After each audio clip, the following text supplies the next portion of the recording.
बनोच्या सभेसाठी आलेले ज्येष्ठ पत्रकार निखिल वागळे, ॲडव्होकेट आसिम सरोदे, डॉक्टर विश्वंभर चौधरी यांच्यावर करण्यात आलेल्या खुनी हल्ल्याच्या अनुषंगाने सर्व संबंधितांवर जीवे ठार मारण्याचा प्रयत्न केल्याविषयी कलमान्वये गुन्हा दाखल करून यातील मुख्य सूत्रधारापर्यंत घेऊन कारवाई करावी व त्यांना अटक करावी अशी मागणी ज्येष्ठ विचारवंत कुमार सप्तर्षी यांनी केली आहे। यावेळी त्यांच्याबरोबर विविध निर्भय बनोच्या सभेसाठी आलेले ज्येष्ठ पत्रकार निखिल वागळे, ॲडव्होकेट आसिम सरोदे, डॉक्टर विश्वंभर चौधरी यांच्यावर करण्यात आलेल्या खुनी हल्ल्याच्या अनुषंगाने सर्व संबंधितांवर जीवे ठार मारण्याचा प्रयत्न केल्याविषयी कलम दाखल करून त्यांच्यावर गुन्हा दाखल करावा, याशिवाय मुख्य सूत्रधारापर्यंत जाऊन त्यांनाही अटक करावी अशी मागणी ज्येष्ठ विचारवंत कुमार सप्तर्षी यांनी केली आहे। यावेळी त्यांच्याबरोबर विविध पक्षांचे पदाधिकारी उपस्थित होते। युवक क्रांती दलाचे संस्थापक डॉक्टर कुमार सप्तर्षी, शिवसेना उद्धव बाळासाहेब ठाकरे गटाचे शहर प्रमुख गजानन थरकुडे, काँग्रेसचे शहराध्यक्ष अरविंद शिंदे, रिपब्लिकन युवा मोर्चाचे राष्ट्रीय अध्यक्ष राहुल डंबाळे, युवक क्रांती दलाचे जांबवंतराव मनोहर आदींनी पत्रकार परिषदेत ही मागणी केली आहे। राज्य सरकारला निखिल वागळे यांच्यावर होणाऱ्या हल्ल्याबाबत संपूर्ण माहिती असताना सुद्धा त्याकडे हेतुता दुर्लक्ष करण्यात आले असून याद्वारे भाजप विरोधी विचार व्यक्त करणाऱ्या व्यक्तींना संपवण्याचा सरकारचा कुटील डाव समोर आल्याचं कुमार सप्तर्षी यांनी म्हटलं आहे। वागळे व सहकाऱ्यांवर हल्ला होण्याची शक्यता माहिती असताना सुद्धा निखिल वागळे सभास्थळापर्यंत सुरक्षित आणि पोलिसांची जबाबदारी असताना त्यामध्ये हेतुता कुचराई करण्यात आली आहे। हा हल्ला पोलिसांसमक्ष झाला असून हल्ला वेगवेगळ्या 4 ठिकाणी करण्यात आलेला आहे। पोलिसांना खरंच हा हल्ला रोखायचा होता का असा प्रश्न उपस्थित होत आहे। 9 फेब्रुवारी रोजी सायंकाळी 6 वाजता राष्ट्र सेवा दलाच्या निळू फुले सभागृहात होणाऱ्या कार्यक्रमासाठी दुपारी 3 पासूनच लोकशाहीवादी कार्यकर्ते जमा होत होते। त्यावेळी गेटवर भारतीय जनता पक्षाचे सुमारे 200 ते 250 लोकांचा जमाव अचानकपणे गेटमध्ये घुसण्याचा प्रयत्न करत होता। यावेळी ते अश्लाघ्य घोषणाबाजी करून वातावरण तणावपूर्ण करत होते। त्यांचा हा प्रयत्न सभागृहात घुसून सभेत धुडगूस घालण्याचा होता। निखिल वागळे, ॲडव्होकेट आसिम सरोदे, डॉक्टर विश्वंभर चौधरी व त्यांच्या सहकाऱ्यांवर करण्यात आलेला हल्ला हा जीव घेण्यास होता। त्यामुळे त्यांच्या जीवितास धोका निर्माण झाला होता। असे असताना देखील यातील आरोपी यांचे विरुद्ध पर्वती पोलीस ठाणे येथे किरकोळ कलमान्वये गुन्हा दाखल करून आपण कारवाई केल्याचा फारसच पुणे पोलिसांकडून केला जात आहे, तो अत्यंत चुकीचा असल्याचं यावेळी म्हटलं आहे। एकूणच देशावर एक मोठं संकट आलेलं आहे आणि ते निवडणुकीनंतर येईल असं वाटत होतं।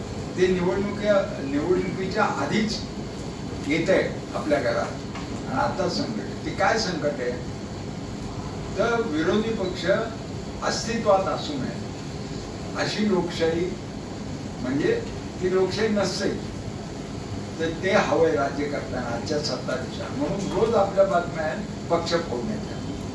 दुसरं असं आहे की आमच्या विरोधात कोणाला बोलूच द्यायचं नाही, कारण लोक बोलायला लागले तर आपल्या विरोधीच बोलणार, कारण आपले अवगुण लोकांना कळण्याच्या आधी ज्यांचे अवगुण त्यांना हे कळत असतात आधी। आणि त्यांनी एक स्लोगन दिलंय की समस्त भ्रष्टाचारी भ्रष्टाचार करण्याला हरकत नाही, पण आमच्या पंखाखाली येऊन करावं, आम्हाला सत्ता द्यावी, तुम्ही भ्रष्टाचार करावा, असं भाजपच्या सत्ताधीशांनी स्लोगन दिलेलं आहे। नागपूरला आणि पुण्याला गुंडांची परेड काढल्यानंतर आणि मोठे मोठे गुंड मुद्दाम सोडण्यात आले का जेलमधून, कारण या मिरवणुकीची शोभा यात्रा करावी म्हणून, असा संशय येतो। एकदम मोठे सगळे गुंड तिथे कसे दिसले तर त्यांना असा मेसेज दिलाय का की जर तुम्ही आमचं काम नाही केलं तर तुमचे हाल करू शकतो आम्ही, हा एक भाग झाला। आणि दुसरा नोटिसा का दिल्या नाही त्यांना, तिसरा। चौथा प्रश्न आहे तुम्ही कोणत्या कायद्याखाली निखिल वागळेंना बांधून ठेवता आणि आपला कन्सेप्ट का असला पाहिजे तर हे हक्क निखिल वागळेंना स्पेशल नाही आहे सभा घेण्याचे, हे हक्क भारतातल्या 145 कोटी भारतीय नागरिकांना घटनेने दिलेले मूलभूत हक्क आहेत, अभिव्यक्ती स्वातंत्र्य। म्हणजे पोलीस खातं आहे का, पोलीस खातं हेच बीजेपी पक्ष आहे असा प्रश्न पडावा। नुकत्याच ज्या बदल्या झाल्या त्याच्यामधल्या ज्या संबंध रचना केल्या आहेत तर महत्वाच्या पदांवर वरती रश्मी शुक्ला आणि खाली हे ठेवले आणि गुंडांची परेड काढली। आपल्याला वाटलं सामान्य जनतेला नवीन आलेले अमित देशकुमार म्हणजे फारच महान माणूस दिसतं, घाबरत नाही गुंडांची काढली, पण असं तर नाही ना मेसेज। आता या निखिल वागळे प्रकरणांचा संशय येतो की बघा सगळ्यांना या निमित्तानं गोळा केलंय, नीट वागा, भाजपचं काम करा, नाही तर मग मी काही करू शकतो. एवढाच मेसेज गुंडांना देण्याकरता गुंडांची परेड काढली का काय, असा संशय यायला जागा आहे. दारामध्ये येऊन आणि पोलीस संरक्षणामध्ये आणि पोलिसांनी पाठ त्यांच्याकडे करायचे ना आम्ही ज्यांनी वागतो तोंड आमच्याकडे करायचं आणि दम आम्हाला द्यायचा, असं आंदोलन करण्याचं पोलिसांची व्यवस्था आजपर्यंत आम्ही कधी पाहिली नाही. म्हणून आज भारतीय जनता पक्ष आंदोलन करताना पोलिसांची मदत घेते का, आणि त्याच वेळेला ज्या वेळेला वागळ्यांची वगैरे गाडी जेव्हा फोडायचा प्रश्न व्हिडिओ जर आपण पाहिला तर पोलिस जशी की आपली त्यांच्या शेजारी आपली मस्तपैकी गार्डन मध्ये चालतात असेल, अनेक चेहरे ओळखीचे ज्यांनी दगड मारताना पाहिलेला आतापर्यंतही कुणाला अटक नाही पोलिसांनी. सरांनी सांगितलं पोलीस कमिशनरनी 280-290 गुन्हेगार कमिशनर ऑफिसला कशासाठी बोलवले. आमचा हाच प्रश्न आहे की जर एका फोन कॉलवर जर 300 गुन्हेगार तुम्ही बोलू शकता तर पुणे शहरामध्ये एका रात्रीत गुन्हेगारी थांबू शकता. तर जशी ही परेड तशी केली तशी भारतीय जनता पक्षाचे आयडेंटिफाईड गुन्हेगार तुम्ही कधी बोलवणार हा आमचा प्रश्न आहे.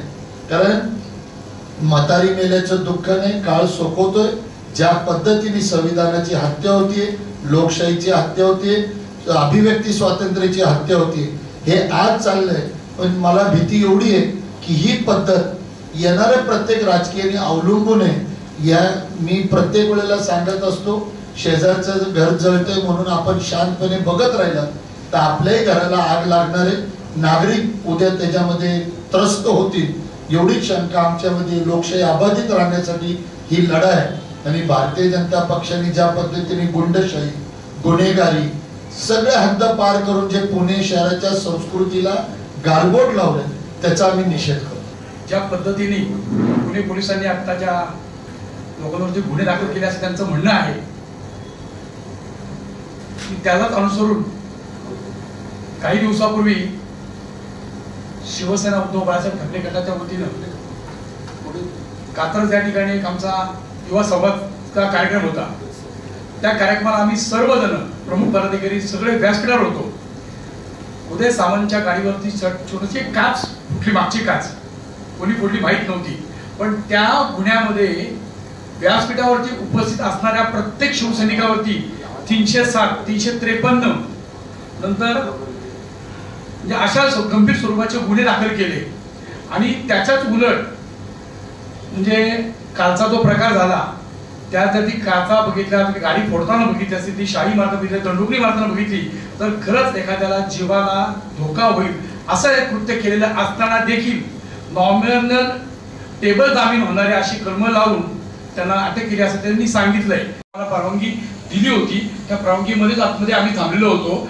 केवळ वाघळे साहेब बाहेर येणार होते, पुन्हा आम्ही त्या गेटवरती आल्यानंतर जर जमाबंदी असू शकते तर माणसांनी घराच्या बाहेर पडणे आता मुश्किल झाले. भारतीय जनता पार्टीचे जे गृहमंत्री आहेत त्यांनी कृपया ह्या दोन्ही गुन्ह्याचा विचार करून जर 307 तिकडे लागतोय तर इथं त्याच्याशी जास्त कलमं लागली पाहिजेत अशी आमची मागणी आहे. किंवा त्यांनी ती लावावी अशी आमची विनंती आहे.